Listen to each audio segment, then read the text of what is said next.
Amis auditeurs, merci d'être à l'écoute de Rewmi FM. Bonjour et bienvenue dans le Grand Oral. Ravi de vous retrouver sur ce plateau. Merci et bonjour aussi à ceux qui nous suivent sur le site rewmi.com. Nous recevons ce matin avec un grand plaisir l'ancien ministre Farba Senghor. Il est aussi ancien membre du Parti démocratique sénégalais dont il fut notamment le chargé de la propagande. Monsieur le ministre, bonjour et merci pour la disponibilité. Oui, bonjour. C'est un plaisir de vous recevoir sur ce plateau du Grand Oral. Oui, moi aussi également. Actualité oblige, monsieur le ministre, nous démarrons par les législatives du 30 juillet. Vous avez décidé d'y aller avec la coalition Mbolom Wade. Quel projet d'assemblée avez-vous pour le Sénégal? Oui, comme tous les Sénégalais le souhaitent, après les péripéties qui ont émaillé les différentes assemblées jusque-là depuis 1960, nous souhaitons avoir une assemblée de rupture. Une assemblée nationale qui contrôle l'exécutif et qui est également indépendant de l'exécutif. Et pour lequel le député prend en charge les différentes préoccupations des populations en matière de loi, c'est-à-dire en matière de législation. Il faut dire que nous avons, dans notre projet, élaboré un nouveau statut qui permet aux députés de pouvoir d'abord avoir la possibilité de connaître les différentes formes et ensuite les différentes charges qui pèsent sur lui en tant que représentant du peuple sénégalais. C'est la raison pour laquelle nous avons dit qu'il faut un siège pour le député établi dans la circonscription où il a été investi et élu député. C'est-à-dire qu'un député de Kaffrine doit avoir un siège dans le département de Kaffrine pour que tous les Kaffrinois qui souhaitent lui poser des questions, qui souhaitent le voir, qui souhaitent le faire porter un projet et de loi à l'Assemblée nationale, puissent y accéder. Et là également, il faut qu'il ait le matériel nécessaire, une secrétaire, et également, il faut qu'il y ait un attaché disons parlementaire qui puisse prendre en charge toutes les questions qui se posent à lui et dont il n'est pas à première vue capable donc de pouvoir régler. Ça, c'était d'ailleurs un projet de Moustapha Niasse pour cette législature. Oui, je crois que... Mais ce que vous dites là aussi nécessite des moyens. D'où est-ce que le député trouvera les moyens d'assurer ces charges? Oui. Dans tous les pays, c'est-à-dire en France et particulièrement, c'est l'Assemblée nationale qui fournit aux députés son salaire, le salaire de ses collaborateurs et les moyens pour avoir un siège. Parce qu'il représente le peuple sénégalais. Donc on doit le mettre dans des conditions pour pouvoir travailler. Il ne faut pas qu'on se dise que c'est de l'argent perdu. L'argent n'est pas perdu quand il est investi donc, dans la bonne entreprise. Donc je crois que c'est le peuple, le contribuable, qui doit lui fournir les moyens donc, de le défendre et les moyens de faire avancer la société. Alors est-ce que dans ce cas, le député ne coûtera pas encore plus cher aux contribuables sénégalais? Le député devrait coûter cher aux contribuables sénégalais, c'est-à-dire, mais il doit mériter son salaire. L'essentiel, c'est de mériter son salaire. Bon, nous ne sommes plus en 1960. En 1960 déjà, l'ancien régime de Senghor avait trouvé que les députés qui venaient des régions n'avaient pas de lieu où passer la nuit. C'est dans ces conditions qu'il a été construit l'hôtel des députés, où chaque député avait une chambre où il pouvait passer la nuit et peut-être y recevoir donc, ses collaborateurs et ses amis. Donc je crois qu'il ne faudrait pas que les Sénégalais continuent à regarder simplement le côté dépenses, parce que ça, ce sont les instructions de Bretton Woods, la Banque mondiale et les FMI qui ont mis dans la tête des ressortissants des pays du tiers-monde que les dépenses sont énormes et qu'il faut les dépenser pour que l'État puisse souffler et avoir les moyens de gérer les pays. Moi, je pense que dans tous les pays du monde, alors il faut dépenser, mais en fonction de l'utilité de la dépense. Donc, entre parenthèses, vous êtes certainement contre l'avis de la Banque mondiale qui pense que le train express régional, le TER, n'est pas rentable pour le Sénégal. Nous n'avons pas la même option que la Banque mondiale. Vous savez, le président Maître Abdoulaye Wade disait que l'erreur des Africains, c'est de mettre en œuvre des projets qui ont été conçus dans les locaux des instances de Bretton Woods. Et ce différend-là a longtemps duré entre Maître Wade et la Banque mondiale et les FI. Moi, je ne suis pas d'accord. Je pense que si le Sénégal doit se mettre au même niveau que les pays qui sont avancés, tels que la France, l'Italie et même les pays asiatiques, il faut qu'on y mette le prix. Il faut également qu'on dépense pour pouvoir améliorer nos conditions de vie. Pour le TER, je me rappelle qu'en 2007, Macky Sall et moi et quelques personnes, on était une délégation de 8 personnes, nous nous sommes rendus en Chine lors des négociations pour le rétablissement des relations entre le Sénégal et la République populaire de Chine. Et c'est à ce moment-là où les Chinois nous avaient visiter le nouveau train magnétique à Shanghai, qui faisait d'ailleurs, je crois, 47 km, hein, parce que Macky disait que c'est la même distance entre Dakar et Fatick. Bon, ce projet-là était un projet du président Abdoulaye Wade, et nous-mêmes, nous avions commencé, Habib Sy et moi, à le mettre en œuvre pour avoir un train très rapide entre Dakar, l'aéroport international Blaise Diagne et Thiès. Parce qu'à Thiès, nous avions dans notre projet les grands ateliers de Thiès qui devraient réparer les trains et même fabriquer des outillages ou fabriquer de petits trains. Donc je crois qu'il faut qu'on regarde si la dépense elle est d'abord utile et deuxièmement si le coût est un coût qui est raisonnable, qui est au même niveau que les prix pratiqués ailleurs. Donc je n'ai pas pu alors regarder si le prix est le même que les prix pratiquent les fournisseurs, mais je sais que le projet est un projet donc utile pour le Sénégal, et pour avoir un bon projet, il faut y mettre la dépense. On retiendra de vous aussi que le projet est venu en tout cas sous Abdoulaye Wade. Macky a eu lieu sous Abdoulaye Wade. Oui, Macky le sait. Et les Chinois étaient d'abord présents. Donc ce qu'on reproche surtout à Macky Sall, c'est de détourner tous les projets qui étaient faits avec d'autres pays vers la France. Ça, je crois que vous voyez également en ce qui concerne les hydrocarbures, il y a une société française, non pas Total, je crois que Total et BP, non, il y a une nouvelle société donc, qui a racheté, je crois, les parts de Petrotim.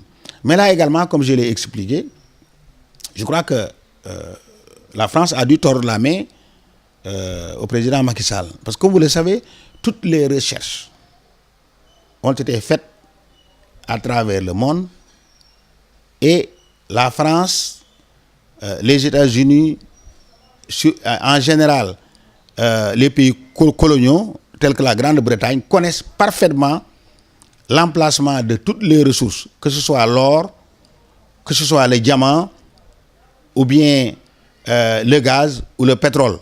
Et ici, au Sénégal, comme en Afrique, il y avait le BRGM, un bureau régional des mines, qui avait l'ensemble des informations sur les sites. Et les colons, en particulier la France, avait programmé l'exploitation de ces ressources en fonction du tarissement de certains jugements. Et c'est dans ces conditions-là que la France attendait. Et un beau jour, le projet est tombé entre les mains des Orientaux. Et je crois que la France a dû, à mon avis, c'est mon avis personnel, taper sur la table et dire, mais toutes ces richesses-là que vous laissez à Petrotim, ce pétrole, c'est un pétrole que nous avons découvert. À mon avis, c'est dans ces conditions que est réentré dans le capital, je crois, c'est Total ou je ne sais plus, alors cette société française. Alors, comment ils ont pu découvrir ces ressources? Ont-ils fait des recherches auparavant? Non, les recherches ont été déjà faites. Il y a un bureau qu'on appelle BRGM. Et toutes ces découvertes annoncées alors? Toutes les recherches depuis avant même 1960. Et ce bureau était là à côté de l'université de Dakar. Il a été intégré finalement dans le ministère des Mines et repris à la France. Comme dans et ça, c'est récent. Donc même on dit que beaucoup de recherches ont été transférées, beaucoup d'informations ont été transférées en France. Tout ce que tout le monde sait, c'est que les mêmes informations qui sont ici sont régulièrement transformées à la société mère en France. Donc la France connaît tout ce qu'il y a sous le sous-sol sénégalais. Donc ces découvertes qu'on veut qualifier de découvertes nouvelles, ça n'est pas des découvertes nouvelles. La France savait tout. Et sous Abdoulaye Wade aussi, vous aviez ces informations? Oui, ces informations existaient. Est-ce que chez Abdoulaye Wade, est-ce qu'on a fouillé alors pour les mettre en œuvre? Mais généralement, le colonisateur, il les met sous table, de telle sorte que ce n'est pas à première vue que n'importe qui peut connaître la teneur des jugements ou leur ampleur. Donc, il faut vraiment être intelligent ou être parmi eux ou avoir travaillé dans ces types de bureaux de recherche pour connaître les ressources réelles. Dans quelle catégorie classez-vous le président Macky Sall? A-t-il été plus intelligent? A-t-il travaillé? Ou est-il parmi eux? Macky Sall est un ingénieur géologue. C'est un ingénieur géologue. Naturellement, il s'intéresse aux mines. Il s'intéresse aux mines. D'ailleurs, nous, quand on était dans l'opposition, déjà lui, il travaillait donc à Petrosen, qui gérait le pétrole sénégalais. Donc ça, il le sait. Donc il lui suffit simplement alors de faire de petits efforts pour savoir tout ce qui existe sur le territoire national. Moi-même, je savais. Moi-même, j'ai reçu quelqu'un à Kahone, et j'ai toujours les notes qui m'a dit qu'il y a d'importants jugements de gaz, de pétrole et d'or autour de Dakar. En dehors même, et du diamant, en dehors même de ce qu'on trouve à l'intérieur du pays, surtout dans la zone qui va de Matam jusqu'à Kédougou. Donc les richesses existent. Aujourd'hui, nous avons de grands jugements de fer et de phosphate, de pétrole, de diamants, différentes pierres, de gaz, et puis j'ai cité l'or et le fer. Voilà. Alors, nous revenons aux législatives. On ne sent pas trop encore Farba Senghor ou Mbolom Wade. Vous investissez-vous concrètement dans la campagne ou attendez-vous la dernière manche? C'est vrai, nous avons eu beaucoup de difficultés alors pour démarrer. Parce que vous le savez, nous sommes une coalition nouvelle. Donc, il fallait rechercher d'abord des moyens suffisants pour tout le monde. Bon, ce qui n'a pas été évident et facile. Donc, mais heureusement, actuellement, nous avons démarré, et je crois que dans les 72 heures, donc Dakar saura véritablement que nous avons pris véritablement notre élan, et Mbolo Wade va s'affirmer de plus en plus jusqu'à la fin de la campagne. Vous ne faites pas partie de ceux qui ont été financés par Macky Sall alors, c'est clair. Si on avait des financements de Macky Sall, aujourd'hui, on serait déjà devant. Donc on est craint un peu de tous les côtés. Oui. Donc si on est craint, on ne peut pas être financé par nos... Qu'est-ce qui vous craint, Macky Sall ou vos ex-camarades du PDS? Non, il y a peut-être les deux. Hein. Non, nos amis du PDS, tu sais, ils sont très jaloux. Ils ne veulent rien de nous. Ils veulent absolument rien de nous parce que heureusement qu'ils nous ont exclus, Pape Sambou et moi. Donc ça nous permet donc de nous mettre au travail pour avoir de bons résultats.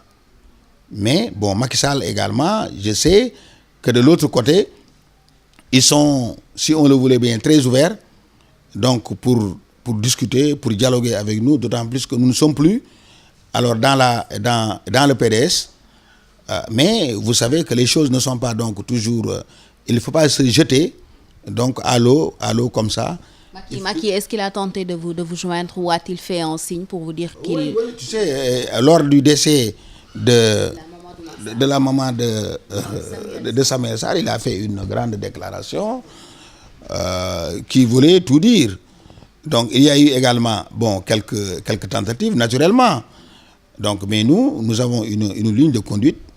Donc, nous ne disons pas que on n'écoute pas donc ceux qui nous parlent de tous les côtés, mais nous avons une ligne de conduite. Nous voulons nous affirmer, nous voulons savoir ce que nous représentons, et une fois que nous l'aurons et que nous ayons défini donc le cadre dans lequel nous devons nous mouvoir, à ce moment-là, qu'on va maintenant analyser ensemble les résultats du 30 juillet et décider de ce que nous ferons donc de Mbolo Wade. Voilà. Où est-ce que vous avez trouvé finalement les financements? Oui, finalement, Pape Sambou et moi, nous nous sommes rapprochés donc à des sociétés financières, donc, et à des amis, et finalement, donc, on a pu avoir des moyens donc, qui nous permettent de battre campagne. Oui. Et vos relations avec Macky Sall aujourd'hui, après ces tentatives dont vous parlez, qu'est-ce qu'elles sont devenues? Ce n'était pas du tout le grand amour entre vous deux. Non, tu sais, nous avions de bonnes relations personnelles avant même qu'il ne sorte du pouvoir. Parce que j'ai raconté à plusieurs reprises que lorsque Idriss Seck a donné des instructions fermes pour qu'il n'entre pas dans le palais, pendant presque 1 an, donc c'est moi qui l'ai mis dans ma voiture, qui l'a amené dans le palais. Parce que pour qu'il puisse rencontrer le président Abdoulaye Wade.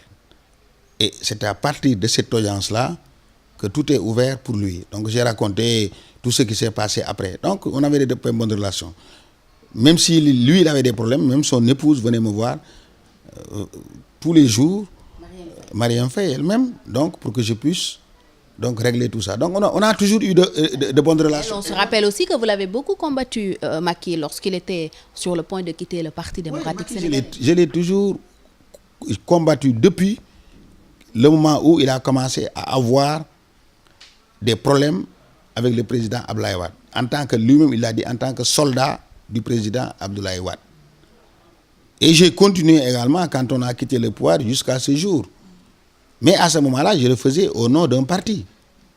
Donc, je suivais la ligne d'un parti. Mais maintenant, c'est ma propre ligne. Il faut que j'analyse la situation et que je définisse moi-même quel genre de rapport il faut avoir avec Macky et il faut avoir avec le Parti démocratique sénégalais et avec Abdoulaye Wade. Aujourd'hui que vous n'êtes plus dans le Parti démocratique sénégalais, est-ce que vous avez amélioré un peu vos relations avec Macky? Lui avez-vous parlé? A-t-il tenté de vous joindre entre-temps? Non, je vous ai dit que lui-même, il a essayé de me faire comprendre que j'étais dans une autre mouvance. Il vous a cité nommément lors de la présentation. Oui, mais avant ce jour-là, nous n'avions aucun rapport. On ne s'est pas parlé depuis qu'il avait quitté le pouvoir jusqu'à ce moment. Aucun rapport. Je n'avais également aucun rapport avec ses proches jusqu'à ce jour-là. Bon, depuis lors également, je crois que il faut attendre les résultats. Moi, j'ai toujours dit il faut attendre les résultats de l'élection. Et quand nous aurons terminé les élections du 30 juillet, donc à ce moment-là, on pourra se parler. Et Abdoulaye Wade, lui avez-vous parlé depuis votre exclusion du Parti démocratique sénégalais? Bon, jamais, on ne s'est pas parlé véritablement depuis que je suis sorti du Parti démocratique sénégalais. Donc, véritablement, il n'y a eu aucun rapprochement entre nous. Alors, Abdoulaye Wade a fait une déclaration récemment, avant même qu'il ne rentre au Sénégal, disant que vous lui demandiez une maison et c'est la raison pour laquelle vous vous en prenez à Oumar Sarr, le coordonnateur qu'il a installé au Parti démocratique sénégalais. Ce n'est pas exact. Le problème que j'ai eu avec Oumar Sarr est relatif à la gestion du parti. Abdoulaye Wade le sait, Karim le sait et tout le monde sait, et j'ai toujours avancé des arguments. Et même ces arguments ont été repris hier par Hassan Mbaké, qui l'a dit au président, d'après les informations parues dans la presse. Donc ce que je reprochais à Oumar Sarr est exact. Donc si vous demandez n'importe qui aujourd'hui, ils vous diront que Omar ne sait pas gérer le parti. Ensuite, si vraiment Omar pouvait quelque chose, le PDS l'aurait choisi pour tête de liste. Donc le PDS n'a pas confiance en Oumar Sarr. Ça c'est clair. Pourquoi? C'est parce que il n'a pas bien géré le parti. Parce que s'il l'avait bien géré, le PDS l'aurait mis tête de liste. Aujourd'hui, le parti est obligé d'aller prendre un vieux de 92 ans qui aurait pu rester chez lui et le mettre en avant comme le soldat qui doit se battre pour les enfants de 25 ans jusqu'à 60 ans. Mais c'est une grande paradoxe. Cela seulement est suffisant pour dire que la gestion de Omar a été jugée négative. Ensuite, lorsque les partis de l'opposition regroupés dans Manko ou dans Ouattou voulaient désigner une tête de liste, mais ils ont systématiquement refusé de prendre Oumar Sarr parce qu'Omar ne fait pas le poids. Donc je crois que tous ces événements m'ont donné raison. Ce que Maître Abdoulaye Wade a dit, moi j'ai répondu en disant que c'est pour protéger son fils Karim Wade. Puisque dans la grande surprise générale, j'avais dit que ce n'est pas Oumar Sarr qui m'a exclu. Parce que le PDS, Abdoulaye Wade et Karim, tous cherchent à mettre tout sur le dos de Omar pour que Karim Wade soit sauf. C'est ça le problème. Mais Omar, en réalité, Omar, on n'a pas de problème personnel, on se connaît. Donc, on fait porter à Oumar Sarr toutes les erreurs de Karim et de Wade. C'est ça, on veut, c'est ce que cherche Maître Wade, Karim Wade, et ces gens qui sont autour d'eux, c'est de faire porter le chapeau à Oumar Sarr. Mais moi, je sais ce que Omar a fait et ce qu'il n'a pas fait. Omar ne décide pas. Omar lui-même, à plusieurs reprises, des gens sont venus se plaindre, il prend le téléphone, il appelle Abdoulaye Wade, il appelle Karim. Il leur dit, écoutez, Omar n'est qu'une marionnette qui est là et qui ne décide pas. C'est Karim qui décide. Donc tout ce qui advient au PDS, c'est Karim Wade. Parce qu'Abdoulaye Wade est très âgé. Il aime son fils. Et il subit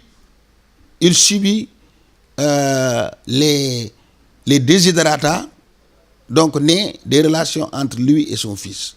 Donc je crois que le problème fondamental c'est ça. Maintenant, s'il veut couvrir Karim, il peut dire que oui, c'est Omar. Mais moi je dis que ce n'est pas Omar et j'ai toujours dit que ce n'est pas Omar. Je suis juste. D'accord. Donc ce problème de maison ou de terrain, ça n'existe pas. Ça n'existe pas. Et si vous demandez à donc cela va dire que Oumar Sarr est un truand.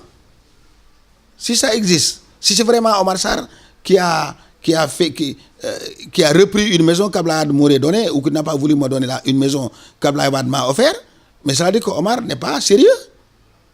Et je crois que loin de là. Abdoulaye Wade, dans ses déclarations, il a dit que, en fait, lui, il a fait vendre ses terrains ou ses terres qui étaient au Sénégal et il a confié à Oumar Sarr la gestion. Alors, vous êtes allé vers Oumar Sarr pour acquérir un terrain que vous aurez demandé à Abdoulaye Wade. Omar ne peut rien. Omar ne peut pas décider. Est-ce que je peux aller demander à Oumar Sarr un terrain? C'est pas vrai. C'est pas vrai. Farba Senghor serait-il dans des difficultés financières? Non, je ne suis dans aucune difficulté financière parce que tout ce que je suis en train alors de régler, pour moi-même, je peux le faire. Et pour la coalition également, c'est réglé. Donc je crois qu'il n'y a pas de difficulté véritablement alors financière. Je ne roule pas sur de l'or, mais je peux régler les problèmes auxquels je fais face. Alors, concernant toujours Abdoulaye Wade, on peut penser alors qu'il est allé au front concernant ces législatives également pour son fils Karim. Exactement, tu sais, ça dit ses fils, d'une manière générale, qui sont restés au PDS sont incapables. Parce que si les fils étaient capables, ils n'allaient pas recourir à un vieux de 92 ans pour lui demander alors de s'engager dans cette lutte électorale. Donc vous êtes contre le retour d'Abdoulaye Wade et le fait qu'il soit investi tête de liste? Abdoulaye est très généreux. Abdoulaye, il veut vraiment toujours prouver qu'il a la force, qu'il est un grand policier, qu'il est un génie. Ça, c'est sa nature. Mais est-ce que de là à le pousser à aller battre campagne? On a vu beaucoup de lutteurs qui devaient aller en retraite et qui sont revenus dans l'arène et qui ont été battus par des jeunes. Et je ne veux pas que cela arrive au président Abdoulaye Wade. Abdoulaye devait avoir une très belle sortie. C'est-à-dire qu'on devait le laisser à l'écart. Nous, les enfants, nous devions nous battre dans des primaires. Et celui qui sort vainqueur des primaires, alors se mettrait devant pour porter le flambeau. Mais cela n'a pas été le cas parce que Karim sait lui-même qu'il ne viendra pas. Parce que moi, je l'avais dit, Pape Sambou l'a dit. Oui. Est-ce que nous tous nous l'avions dit que Karim, là où il est, il n'est pas libre de ses mouvements. Il ne peut pas venir. Parce que quand son père est parti en Arabie Saoudite, Karim n'a pas assisté à cette réunion, bien qu'il y ait été annoncé. À plusieurs reprises, on nous a dit qu'il allait venir au Magal de Touba pendant Noël, le 15 janvier, au mois de mars, le 15 avril, le 12 mai. C'est des dates que je n'ai pas inventées, non? Et est-ce qu'il est venu? Il ne vient pas. J'avais fait une proposition. J'ai dit que toutes les portes de Karim sont fermées. Maintenant, il restait quelques portes. C'était peut-être à Macky Sall. Donc la deuxième porte, c'était de venir, de faire le forcing. Et la troisième, moi, que je préconisais, c'est qu'on accepte qu'il est maintenu à l'extérieur, qu'on se s'unisse, qu'on se batte pour gagner les législatives et voter une amnistie. On m'a dit non, il ne faut pas en parler. Mais maintenant, est-ce que Karim vient?